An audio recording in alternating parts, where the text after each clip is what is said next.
We begin, though, with growing concerns about a resurgence of the coronavirus. Yeah, the top health official in Mississippi now says the fourth wave is here, adding it didn't have to be this way. Across the U.S., new cases, hospitalizations, and deaths are on the rise, with the highly contagious Delta variant spreading in all 50 states. It's so bad, cities and states are considering whether to bring back indoor mask mandates. Now, the American Academy of Pediatrics is going against the CDC to recommend all students wear masks in the fall, vaccinated or not. And the Surgeon General is voicing his support for the new guidance, speaking with NBC's Lester Holt last night on Nightly News.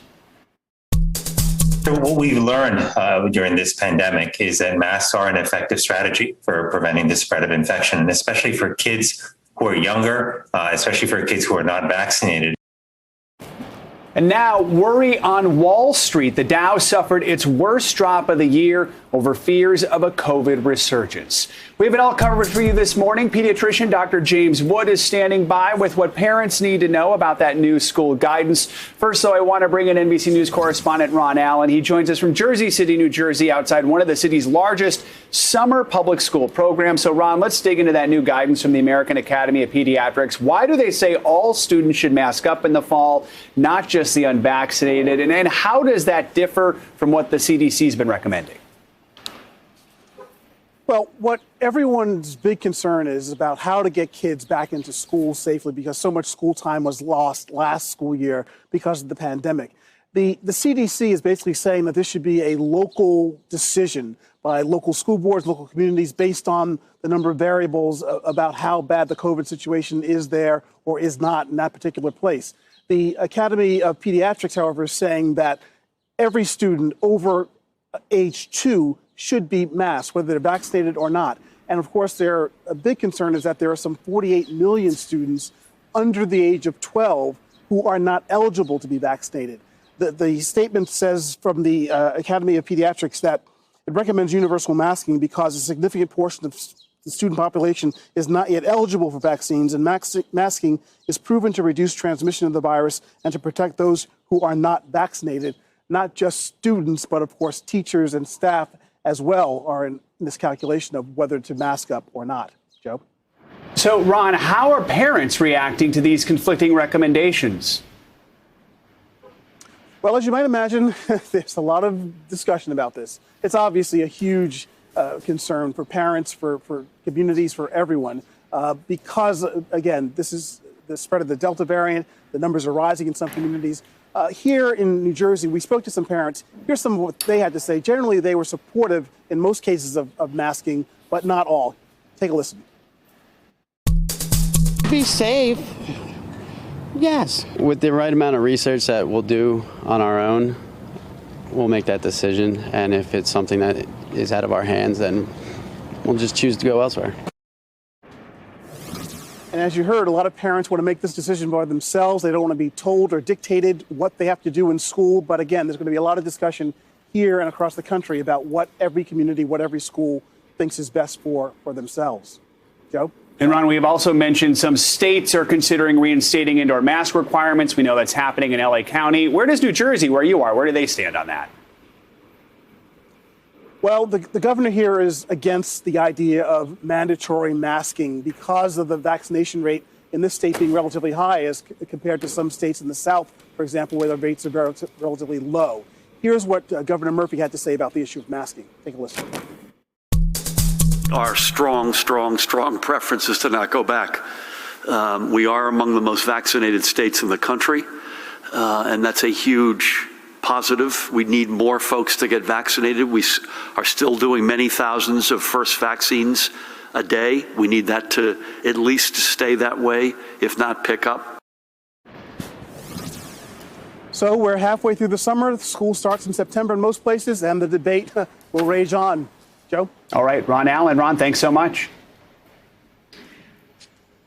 Now let's go to Dr. James Wood. He's an assistant professor of pediatrics at the Indiana University School of Medicine. Doctor, good morning. So the American Academy of Pediatrics is calling this guidance that they're putting out a layered approach. So first, just kind of explain to us what that means. And do you think this strategy could help prevent outbreaks in the classroom? Sure. Yeah. Good morning. So the layered approach really refers to the fact that the AAP is recommending different approaches to how we keep kids safe and keep them in school, right? So vaccines by far and away are the most effective way to do that. Vaccines are very safe and they work really well. So that's one layer. A second layer is using masks. So as we were shown last year and throughout, early in this pandemic, the masks also work very well. Social distancing and good proper ventilation is another one. So kind of adding all those things together really gives kids the best chance to stay in school and to stay safe and keep numbers down and as low as possible. There's no such thing as eliminating risk, but the more things that we can build in quote layer, the more safe that we can be and the more that we can keep kids in school, which is really the number one goal when giving this guidance. So we just heard Joe and Ron discussing this sort of conflicting guidance so that we're seeing from AAP, who put out this kids should be wearing masks in school, and then the CDC. First, let's listen to what Dr. Anthony Fauci had to say about this difference in guidance. You can understand why the American Academy of Pediatrics might want to do that. They just want to be extra safe. I think, it's important the CDC recommendations may be at variance with that, but in every respect, the CDC always leaves open the flexibility at the part of local agencies, local enterprises, local cities and states to make a judgment call based on the situation on the ground. So obviously he was sort of couching some of this to an extent, but the bottom line is this is confusing. I mean, the AAP is saying students have to wear masks. We're hearing from Dr. Fauci that, that's to be extra safe. Do you think parents are confused, and do you think the CDC should update its guidelines to match the AAPs to try to eliminate some confusion here? Right. Yeah. I mean, anytime you have sort of conflicting messages coming to parents, it's very frustrating. It's very confusing. I think at the end of the day, both groups, their number one goal, obviously, is to give the best advice and keep people safe and keep kids safe. From the AAP's perspective, I think the number one goal really is thinking about kids of all ages and thinking about how can we keep them in school. I mean, the effects of being out of school are really highlighted in their guidance. And so, in order for them to make a recommendation of masking, they really had to think about, and they really kind of went on the more conservative end of advising masks. And so, yes, the CDC does leave that open in terms of allowing for local organizations and others to really to make their own guidance and based on their local rates. And so I think that the message does need to be clear. And I think the message that the CDC was trying to prove or promote is that the vaccine is very effective. If you're vaccinated, masks may not be required even indoors. But I think the AAP is saying, look, practically speaking, when we're talking about schools just aren't equipped to check who has not been vaccinated and enforce mask rules for some and not for others. And so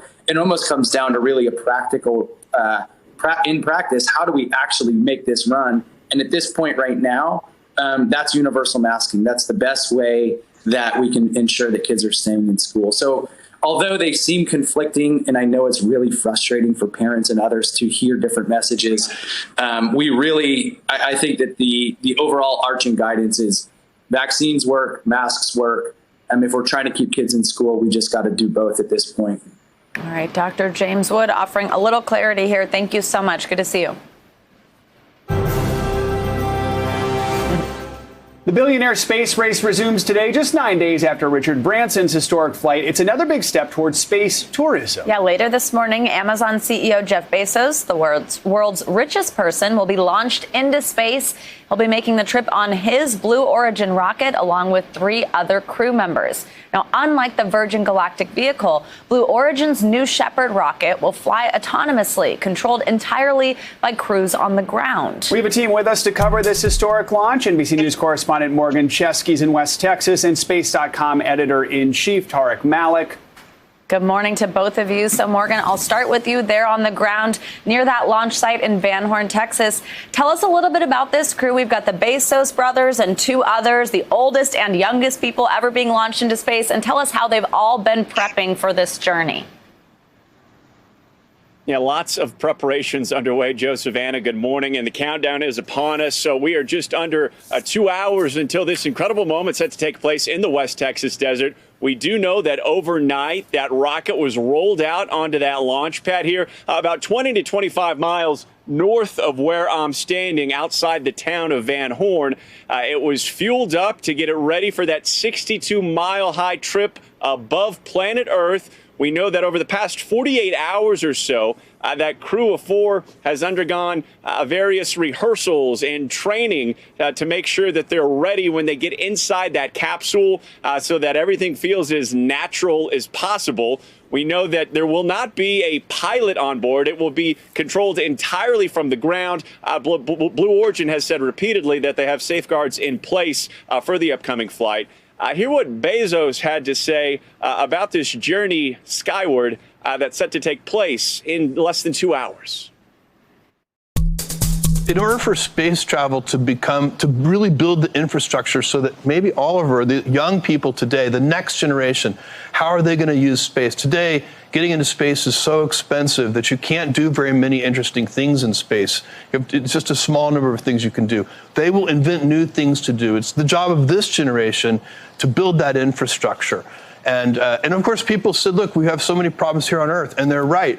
And we need to do both. And we've always done both. We need to focus on the here and now, and we need to look to the future. So we're building a road to space so that Oliver's generation can blow us away with amazing things and make life better here on Earth. And as of right now, all systems are go. That 11-minute ride will go up, give them about 3 minutes of weightlessness, and then they will return back to the West Texas desert for a hopeful soft landing, courtesy of parachutes onto the desert floor. Joe, Savannah? Yeah, definitely hoping for a soft landing. So, Tara, tell us, how does this compare to Virgin Galactic's flight last week? What will be the same? And I think more importantly, what is going to look different?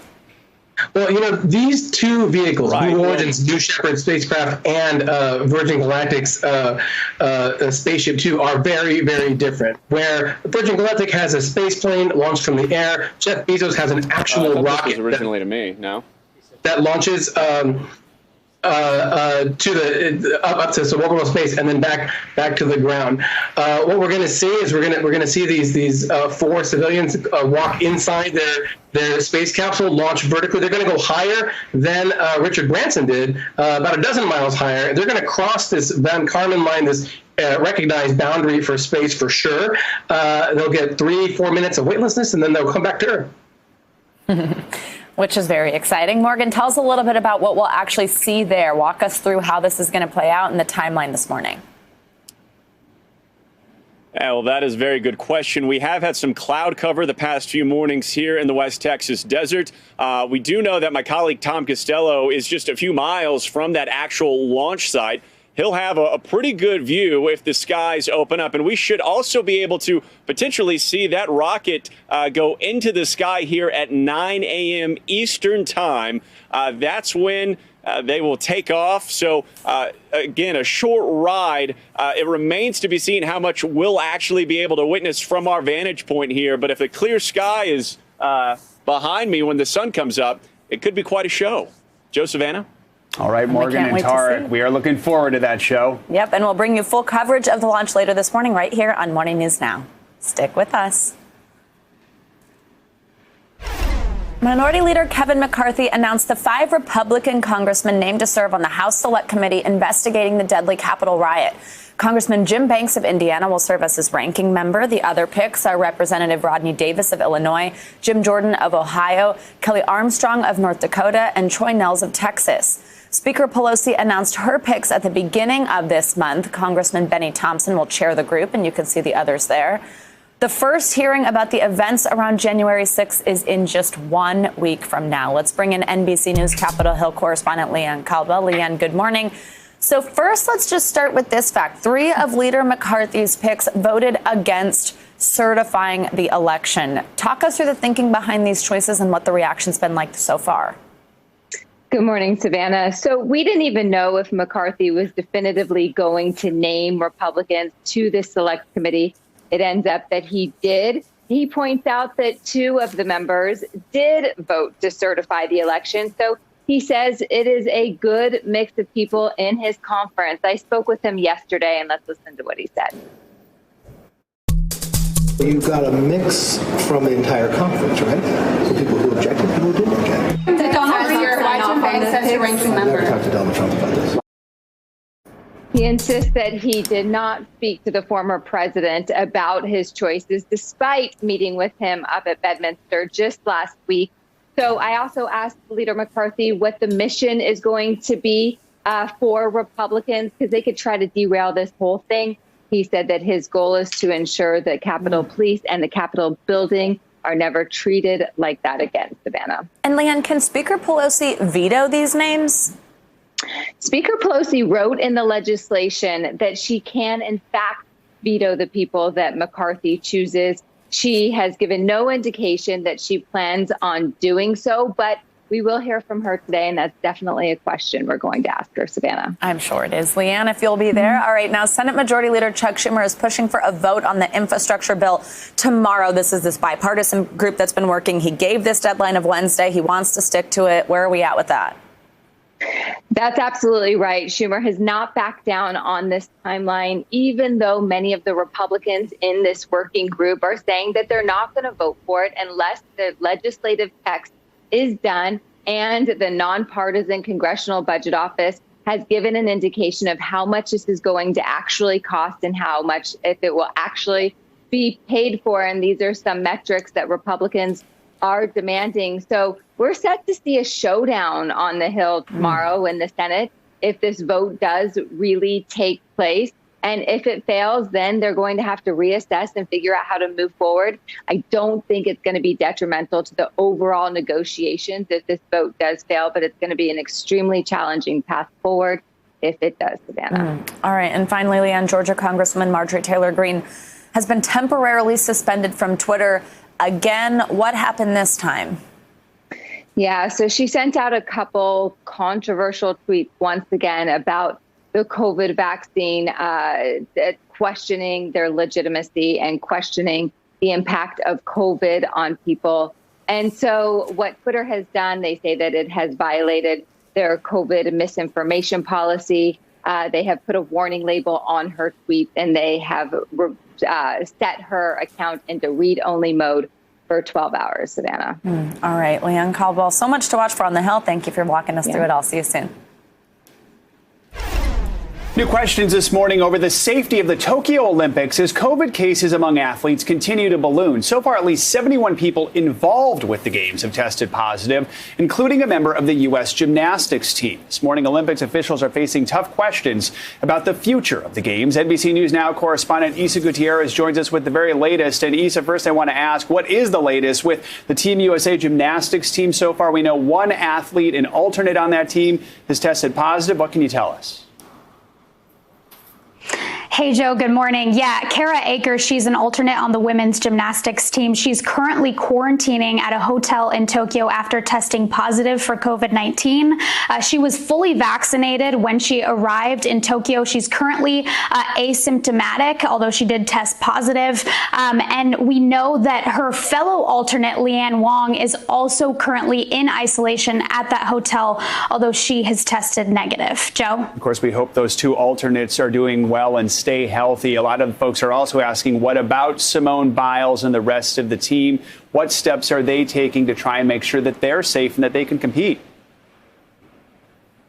Yeah, so we know that the alternates and that superstar group, including Simone Biles, have been training together in Tokyo. They're in the same facility. However, they are warming up and training in separate parts of that facility.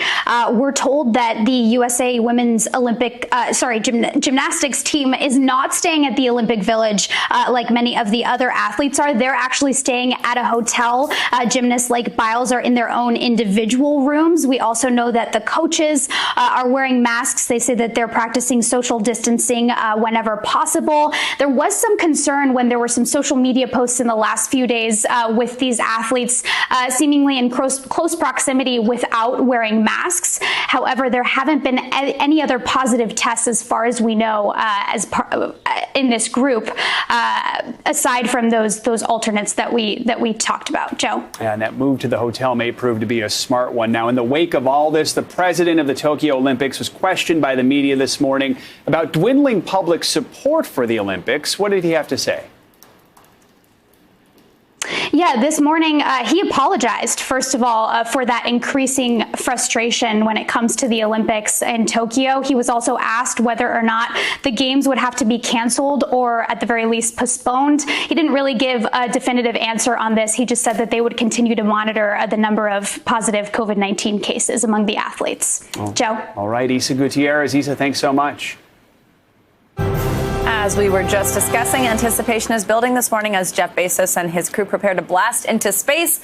One of the most important things here is what the weather is going to be like. We also had just heard that maybe there's some overcast going on. Are we going to be able to see it? So Bill Cairns is here to tell us about the forecast down at Blue Origin's launch site 1 in West Texas. Bill, very exciting. Good morning.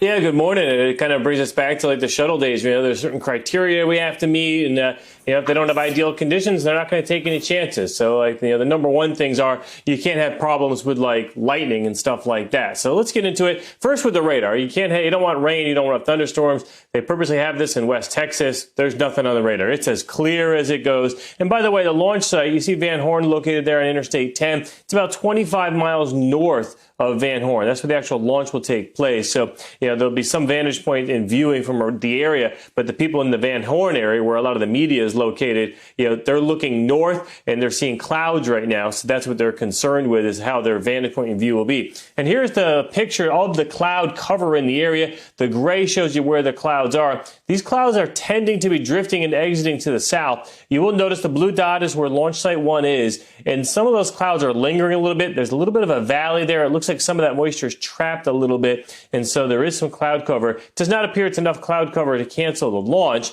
But, as far as showing it on TV and the viewpoint and vantage of it, it may cause some minor issues. So here's the actual forecast. For only about an hour and a half away from launch right now. It'd be about 75 degrees. We're going to call it partly cloudy. I do think some of those clouds are going to break up. The wind will be out of the northeast at about 10 to 15. That's not enough to cancel it. And the upper level winds, which are where the rocket has to travel through, have to be favorable. And the launch team is saying that is an all-go too, guys. So thumbs up as far as the rocket launch.